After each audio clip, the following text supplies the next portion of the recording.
Ukraine has expressed its disappointment of no firm timeline of when it would be accepted into NATO. This is happening at the NATO summit at the moment. Of course, the backdrop to that summit, all about the Russian invasion of Ukraine. Joining me now is Stephen Loosley, former Labor Senator and now Senior Fellow with the US Studies Centre. Thanks for your time. Was this maybe a case of false expectations? While a conflict is ongoing, while the US is wary of a nuclear war, let's be frank, with Russia, a clear timeline for them being accepted just wasn't realistic. It'll be a question of how quickly can it be done. We hope when this conflict is resolved.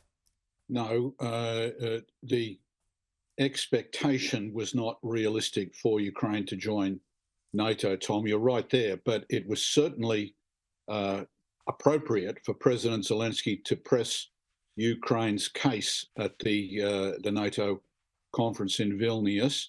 And he scored some notable successes. On screen, you are seeing the reaction of the locals to the visit, welcomed with open arms, as you'd perhaps expect in Lithuania under much Russian pressure for many years. As well as that, NATO has now determined that there will be a Ukraine Council, which will meet in the event of a Ukrainian request in an emergency. And it's been made clear there is no timeline, quite correct. But I think it was Secretary General Stoltenberg said Ukraine's future is in NATO. There couldn't be a clearer message than that. So it was worth pressing the diplomatic initiative on Ukraine's part. Yeah, totally understand. Worth pressing it. I guess it's about realistic expectations.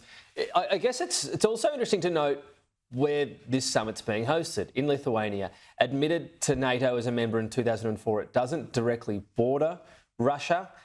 It's not too far off, though, and it borders Belarus. It shows the importance, I'm sure, of being a member, and then heightens this expectation that Sweden could be next. Absolutely right. And strategically, Russia has suffered a massive defeat in terms of its argument that Ukraine was likely to join NATO. Therefore, Vladimir Putin said he didn't want any more NATO on his border. Well, he's now got 1,300 more kilometres of NATO on the border in the shape of Finland, and Sweden will come into the alliance. And in terms of the Baltic, strategically, that is very significant for the Western alliance.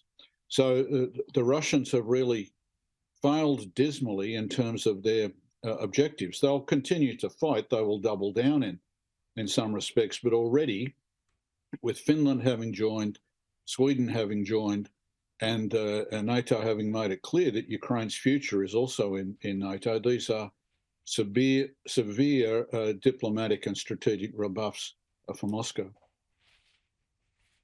Yes, and ultimately, as you say, the aim of not wanting NATO on his doorstep, well, has achieved anything. But what do you make of the overall, and I suppose they might still be coming, we'll see what happens with Australia, whether they need to come with the Ukrainian president, but the commitments on weapons, on in particular ammunition that Ukraine is desperate for, because this is still a very old-fashioned battle, isn't it, in terms of stores of ammunition. It can be that simple. How many live rounds do you have for this offensive Ukraine is attempting? I have to declare an interest here. I'm the Deputy Chair of Talos Australia, and we make munitions for the Australian Army. Having put that to one side, on the battlefield in Ukraine, there are days when there are artillery rounds in numbers not seen since the Battle of the Somme on the Western Front in 1916. That's how heavy the fighting is in terms of the artillery. So we have a circumstance in which the kit that we've supplied to Ukraine, particularly the Bushmasters, have been entirely appropriate to their security needs. What has changed, of course, is the commitment of the RAAF's Wedgetail, which is highly sophisticated kit in terms of look down upon the battlefield.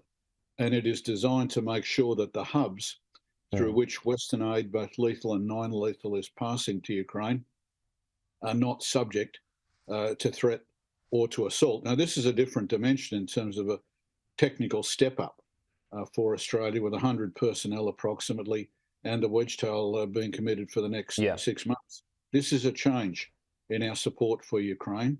And it is not the first time that Wedgetail has been deployed, obviously, but in terms of being in a conflict zone, this is a major step forward for Australia in terms of its assistance to Kyiv. Yeah, being on the very edge of that conflict zone, not quite going inside it to avoid any sort of ramifications. I do appreciate you expressing that or noting that interest that you have. I might come at this finally from a different angle. What can NATO and the US and other countries offer, given the uncertainty now over Vladimir Putin's leadership? There's a lot of tough talk, but what about the olive branch to alternative Russian leaders, to the Russian people? We will be offering an olive branch. We do want Russian people to have better lives if it can be led by a different person.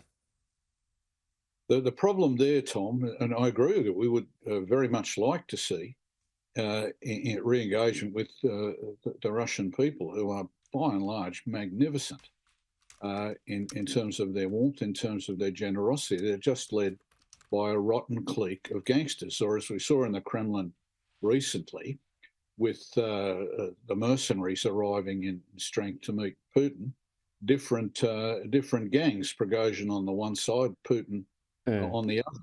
The difficulty there is there's no guarantee that Putin will be replaced by someone better. Certainly not someone committed to a democratic Russia, given that most of Putin's democratic opponents are either dead or in jail.